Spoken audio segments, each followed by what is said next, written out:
भगवान जी, कल जो इंसिडेंट हमें देखने को मिला चंडीगढ़ इंटरनेशनल एयरपोर्ट, जिसमें कुलविंदर कौर सीआईएसएफ की मुलाजिम बीजेपी की एमपी को एक जोरदार चाटा जड़ देती है। किस तरह देखते हैं आप इस इंसिडेंट? लेकिन सबसे पहले तो हम लोग आपको बता दें, जो ये किसान किसान आंदोलन चल रहा था उस टाइम में, जो वहाँ किसान मजदूर भाई बैठे हुए थे अपना बॉर्डर पे, तब बार बार कंगना रनौत के कमेंट आते रहे। कभी बोलती थी कि 100 रुपया दिहाड़ी में लेबर को ला के बैठाया गया है, कभी आतंकवादी को बैठाया गया है, कभी उग्रवादियों को बैठाया गया है, कभी आंदोलन जीवी, ये भी बोलती थी। तो उसका ये रिएक्शन था। एक किसान की बेटी है, तो कई कई कई कई लोगों से बात होती है, वो लोग सोचते हैं जो खाली किसान है उन्हीं को ही किसान आंदोलन का दर्द था, लेकिन पूरे भारत को दर्द था। आज समझ में आया कि एक फौज में जो लड़की है, वो उसका रिएक्शन उसी का रिएक्शन था।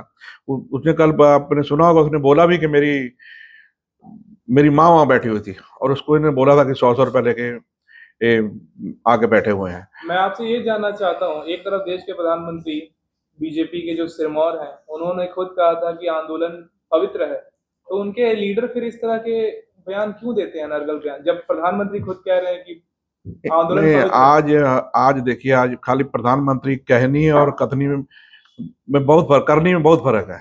बोलते कुछ है, करते कुछ है। कहाँ पवित्र आंदोलन है? खाली बोलते थे पवित्र आंदोलन, लेकिन उन्होंने हर नाकाम कोशिश की आंदोलन को खत्म करने की। आज अभी अभी देख लीजिए, हमारे किसान भाइयों को आज अभी हरियाणा की सरकार ने गोली मार के मार दिया। तो ये कहने का और करने में बहुत फर्क है। इसी का नतीजा कि आज उनको बहुमत नहीं मिला।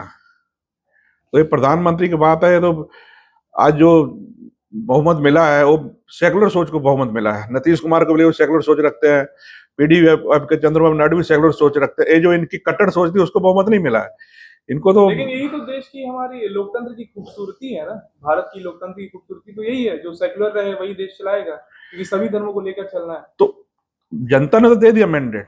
अब तो उनको अपने उनमें कोई थोड़ी बड़ी शर्म है बची, तो उनको बनाना नहीं चाहिए था। वो तो हिंदू तब लेके चले हुए थे कि हमने राम मंदिर बना दिया। लोगों ने राम मंदिर को भी नकार दिया, क्योंकि राम तो सबके हैं, तो सब राम को मानते हैं, सब उसके पूजा करते हैं। तो लेकिन उन्होंने अपने अपने ठेका ले लिया था कि राम मेरे ही हैं और हम ही राम को लाए हैं। तो इसके तो अब देश ने देखा अभी। नफरती गाने जो लगातार बन रहे हैं, उस पर आपकी क्या है एकदम एकदम एक देश में ऐसे लोगों की कहीं जगह नहीं है। गाना बजा के हम लोग खुद फेस करते हैं कि ऐसे ऐसे गाने बजाते हैं जैसे दूसरे समुदाय के लोगों को टारगेट किया जाता है।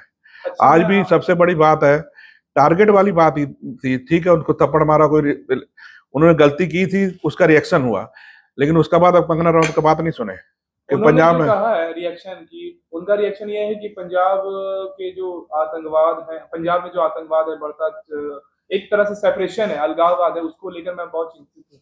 मैं ये आपसे ये पूछना चाहता हूँ कि क्या एक इंसिडेंट पूरे पंजाब को रिप्रेजेंट करता है? क्या पंजाब वाकई नहीं आतंकवाद नहीं, के चपेट में है? क्योंकि आ, पंजाब को फुटबॉल ऑफ इंडिया कहा जाता है। पंजाब आतंकवादी की चपेट में नहीं है। पंजाब आवाज उठाने की हिम्मत रखता है। जब देश का प्रधानमंत्री, ये उसकी भावना थी जो किसान आंदोलन के दौरान कंगना रनौत ने जो बयान दिया था कि दिहाड़ी मजदूर हैं जो किसान आंदोलन में प्रदर्शन कर रही हैं। तो उस वक्त जो कुलविंदर कौर की माता थी वो भी किसान आंदोलन में शामिल थी। तो उसकी भावनाएं, जो उसका दर्द था, उस समय उजागर हो गया जब उसने अपने सामने कंगना रनौत को देखा। तो वो अपने में काबू नहीं पा सकी और उसने जो है कंगना रनौत को थप्पड़ जड़ दिया। और उसके बाद जो कंगना रनौत ने प्रतिक्रिया दी है कि पंजाब में आतंकवाद, उग्रवाद बढ़ रहा है, ये भाजपा को अपनी स्थिति स्पष्ट करनी चाहिए कि उसने जो बयान दिया है कंगना रनौत ने, वो सही दिया या गलत। एक थप्पड़ मारने से क्या आतंकवाद दिख रहा है या उग्रवाद दिख रहा है? ये तुरंत जो है भारतीय जनता पार्टी को जो है अपनी स्थिति स्पष्ट करनी चाहिए कि वो कंगना रनौत के बयान के साथ में खड़े हैं कि नहीं खड़े हैं। सर, मैं ये पूछना चाहता हूँ आपसे, देखो, जैसे कि आप कंगना ने देखोगे, कहा है आप कि नहीं, ये मुझे उनकी, मतलब कि ये उन कंसर्न है। ये उनकी अपनी भावना है। वो अपने विचार वो व्यक्त कर रही है। गुस्से में आके उसने बहुत बड़ी बात कर दी है, लेकिन उसको अपना पश्चाताप करना चाहिए, उसे अपनी गलती माननी चाहिए। एक पूरे स्टेट को जो उसने उग्रवाद और आतंकवाद के बात में कह दी कि इस पे काबू करना चाहिए, यह बहुत ही गलत बयानबाजी है, बहुत ही बेहुदा बयान है। उसको जो ये बयान जो है कंगना रनौत को वापस लेना चाहिए नहीं तो भारतीय जनता पार्टी को अपनी स्थिति जो है स्पष्ट करनी चाहिए उसके बयान पर।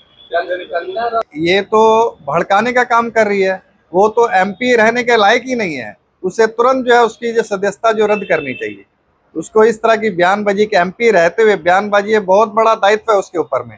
ये संसद में जाकर बैठेगी, नई नई सांसद बनी है, उसको उसकी गरिमा बनाए रखनी चाहिए। एक देश को जोड़ने का काम करना चाहिए, ना कि तोड़ने का काम करना चाहिए। ये तो देश की सबसे बड़ी संसद है, वहां पर जाकर बैठेगी, उसको तो ये सब चीजों का ध्यान रखना होगा ना। 3 साल पहले भी ठीक इसी तरह कंगना रनौत और दिलजीत दोसांझ का ट्विटर पर एक तरह से वॉर हो गया था। तो दिलजीत दोसांझ ने उसी समय उन्हें कहा था, रिप्लाई दिया था कि आपके जो लक्षण है वो पॉलिटिक्स में जाने वाले हैं। आप किस तरह देखते हैं? और वो अभी पॉलिटिक्स में है 3 साल बाद। देखिए वो तो उसका एक प्लानिंग थी, उसको प्री प्लान, उस हिसाब से अपने आप को हाईलाइट करने के लिए इस तरह की बयानबाजी कर रही थी कि वो बयानबाजी गलत करे, उसका सबका ध्यान जो उसकी तरफ जाए, ताकि जो पॉलिटिकल स्पेस में आकर जो है अपना जो एक तो एमपी बनने का जो उसका प्लानिंग थी, वो अपना प्लानिंग के तहत उसने काम किया अपना। ऐसा क्यों हो रहा है कि पंजाब के खिलाफ या सिखों के खिलाफ कोई भी बयान देता है, कल वो उसको किसी न किसी तरह वो हाईलाइट हो जाता है, भले वो उसको या फिर किसी राजनीतिक पार्टी से टिकट मिल जाए या और किसी तरह से। देखो, आप शुरू से आप देखोगे, अपने आप को आगे करने के लिए किसी का विरोध करना पड़ता, किसी के खिलाफ बोलोगे तभी ना वो मीडिया में हाईलाइट होंगे। तो इस तरह के भड़काऊ बयानबाजी जो अपने आप को आगे करने के लिए इस तरह के बयानबाजी की जाती है।